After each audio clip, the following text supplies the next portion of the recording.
बच्चों की दृष्टिकोण में बदलाव एक अत्यंत महत्वपूर्ण मोड़ है टू किल अ मॉकिंग बर्ड की कथा में। इस बदलाव का केंद्र बिंदु है एक गहरा, भावनात्मक रूप से झकझोर देने वाला संदेश, किसी दूसरे के जूते में चलकर देखो तभी तुम उसे समझ सकोगे। यह संवाद अटिकस फिंच का है, जो केवल एक वाक्य नहीं बल्कि नैतिकता की नींव है। अटिकस अपने बच्चों स्काउट और जेम को यह सिखाने की कोशिश करते हैं कि सहानुभूति केवल सहानुभूति के शब्दों में नहीं बल्कि समझदारी और संवेदना के अनुभवों में होती है। यह शिक्षा बच्चों के जीवन में धीरे धीरे गहराई से प्रवेश करती है। अब हम देखते हैं कि जेम एक संवेदनशील किशोर में परिवर्तित हो रहा है। उसकी मासूमियत धीरे धीरे कटु यथार्थ से टकरा रही है।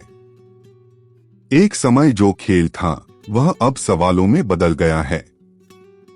न्याय, भेदभाव और समाज के दोहरे मापदंड, यह सब उसके सामने एक कड़वे सच के रूप में खड़ा है।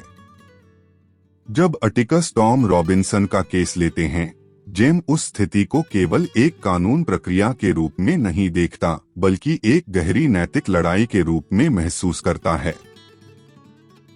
उसकी आंखों में उस दुनिया की दरारें दिखने लगती हैं जिसे वह पहले सुरक्षित और निष्कलंक मानता था।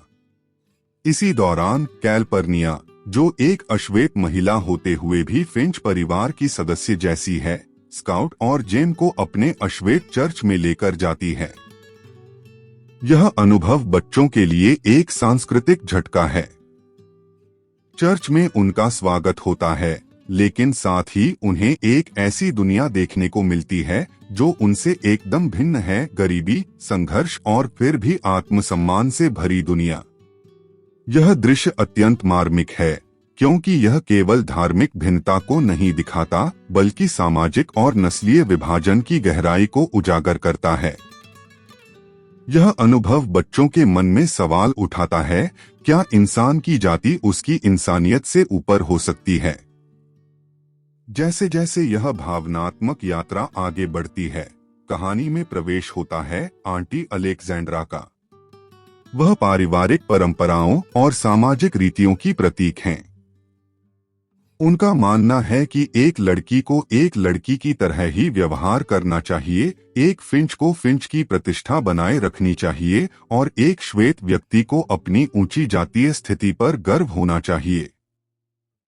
उनका आगमन बच्चों पर सामाजिक दबावों को और अधिक तीव्रता से लाता है।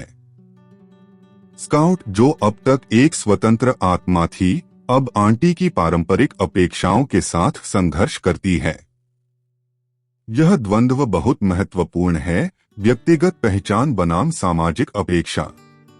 इस भाग की थीम्स बहुत गहरी और जीवन के मूल सवालों से जुड़ी हुई हैं। यह भाग ग्रोथ यानी बच्चों के मानसिक और भावनात्मक विकास को दर्शाता है।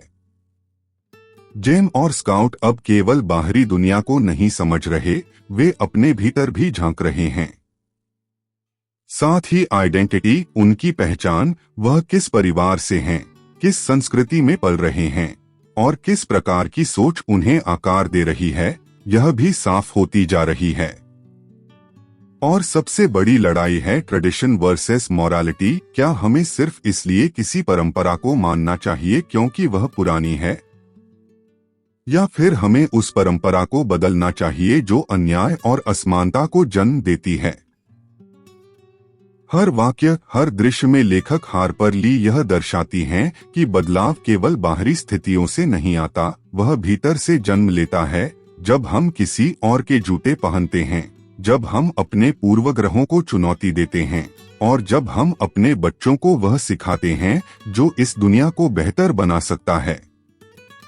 यही वह भावनात्मक यात्रा है जो इस हिस्से को न केवल साहित्यिक दृष्टि से बल्कि मानवीय दृष्टि से भी एक अमूल्य रचना बनाती है।